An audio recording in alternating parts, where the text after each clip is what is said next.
Ya,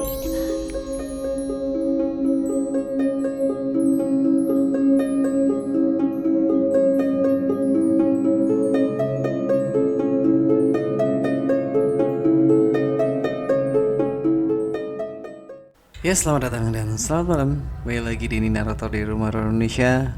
Menjumpai kalian semua, Sobat RAI. Semoga kalian semua dalam keadaan sehat dan baik-baik saja, lancar semuanya. Dan malam hari ini saya akan bacakan sebuah cerita mengenai penunggu, ya, sebuah pohon, tepatnya pohon nangka.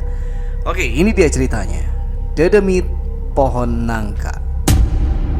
Cerita ini sempat menggemparkan kawasan Surabaya beberapa tahun silam. Bermula dari penjual sate keliling yang bernama Cak Mat, asal Bangkalan, Madura. Sejak jam 4.30 sore, Cak Mat sudah keliling-keliling kampung menjajakan satenya. Tapi tak satu pun pelanggan yang memanggilnya untuk menikmati lezatnya sate buatannya itu. Selepas azan Isya, Cak Mat melewati Gang 5G atau kawasan padat penduduk di kampung kami ya ini ya, dengan harapan satenya bisa laku. Tapi sungguh malang nasib Cak Mat. Satenya tidak ada yang membeli walaupun dia sudah berteriak-teriak menawarkan dagangannya. Karena kelelahan, Cak Mat memutuskan berhenti di pos ronda yang di belakangnya ada pohon nangka milik Pak Duloh yang memang tumbuh banyak di sekitar halaman rumahnya. Sambil melepas lelah, Cak Mat menyalakan sebatang rokok dan menghela nafasnya. Di dalam pikirannya yang berkecamuk, ia bertanya-tanya, kenapa hari ini sepi banget? Tidak seperti biasanya. Setelah 2 kali sedotan, rokoknya tiba-tiba mati. Dan terdengar suara memanggil Cak Mat. Sate kambingnya 100 tusuk, Cak, kata suara itu. Tanpa berpikir panjang, Cak Mat langsung melompat dan menyalakan tempat bakaran sate dan mengipas kipas arang supaya bara apinya menyala kembali. Dengan cekatan, Cak Mat meracik sate kambing dengan bumbu kecap dan kacang sebelum dibakar, supaya hasil akhirnya tambah lezat. Setelah selesai melumuri satenya dengan bumbu, dia kemudian membakar satenya dengan cepat dan sigap. Sementara sang pelanggan duduk di pos ronda di belakang Cak Mat membakar satenya. Tanpa rasa curiga sedikit pun, Cak Mat senyum-senyum kegirangan karena satenya laku banyak sekaligus. 15 menit telah berlalu. Cak Mat pun selesai membakar satenya dan kemudian membungkusnya menjadi 2 bungkus yang sama. "Pak, udah selesai nih. Semuanya 150.000 ya, Pak," ujar Cak Mat.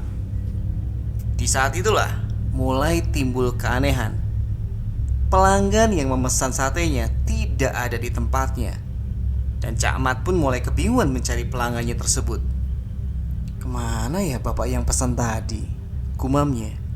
Sambil celingukan, Cak Mat mencarinya hingga bergegas meninggalkan gerobaknya dan menuju warung kopi sekitar 30 meter dari tempat Cak Mat mangkal. Mungkin orangnya lagi ngopi di warung Cak Toha, pikirnya.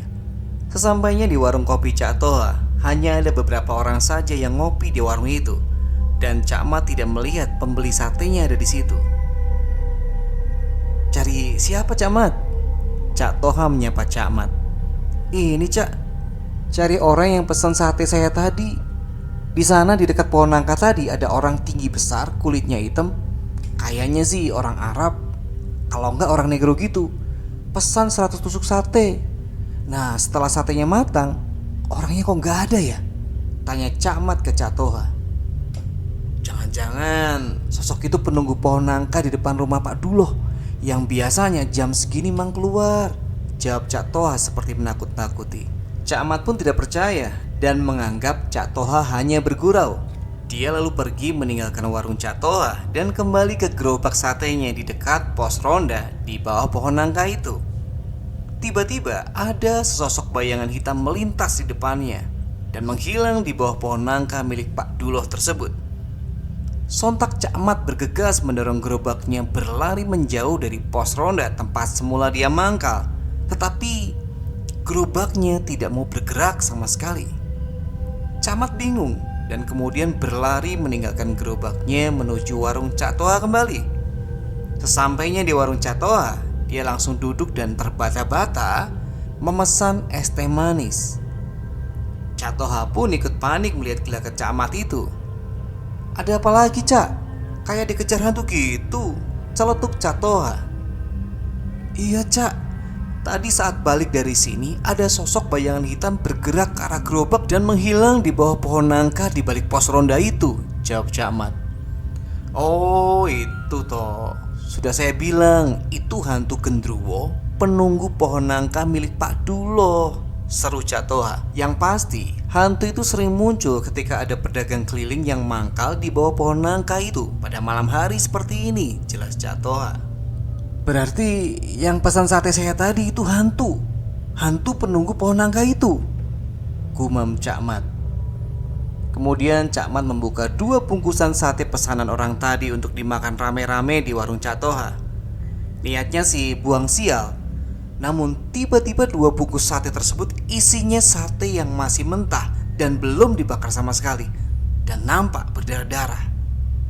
Darah segar yang berada di tusukan sate tersebut berbau anyir, sehingga seluruh pengunjung warung merasa mual dan ingin muntah, termasuk Cak Mat dan Cak Toha. Mereka kemudian sepakat untuk membuangnya di bawah pohon nangka itu bersama-sama. Sesampainya di pos ronda, Cak Mat dan Cak Toha ditemani 5 orang pelanggan warung Cak Toha bergerak bersama-sama menuju arah pohon nangka milik Pak Duloh dan menaruh 2 bungkusan sate pesanan pelanggan sate Cak Mat tadi tepat di bawah pohon itu. Kemudian mereka semua balik lagi ke warung Cak Toha. Dari warung Cak Toha, mereka sesekali memperhatikan pohon nangka dan 2 bungkusan sate yang diletakkan di bawahnya itu. Selang 30 menit, sesosok hitam tinggi besar berbulu dan bermata merah menyala turun dari atas pohon nangka dan menghampiri 2 bungkusan sate tadi. Kemudian membawanya ke atas pohon dan menghilang di rimbunan daun pohon nangka tersebut. Dari warung mereka terus merhatikan dengan muka pucat dan jantung deg-degan. Bahkan beberapa pengunjung merekam peristiwa tersebut dengan kamera HP dengan tangan bergetar dan menahan ketakutan. Selang sehari setelah kejadian itu, hal tersebut menjadi trending topik menarik dan menghebohkan di kampung kami. Padahal biasanya kampung kami tenang dan tidak pernah ada kehebohan seperti ini. Semoga peristiwa ini menjadi pelajaran bagi kita semua. Jika sedang di tempat asing yang tidak kita kenal, untuk selalu berdoa dan mengingat Tuhan, sebab tiada kekuatan yang maha besar selain pada kuasanya. Oke, demikian akhir cerita horor kita pada malam hari ini. Kalau kalian punya cerita yang pengen dibacakan di sini, kirim aja ke denny.ristanto1104@gmail.com. Semoga kalian terhibur. Selamat malam dan selamat beristirahat.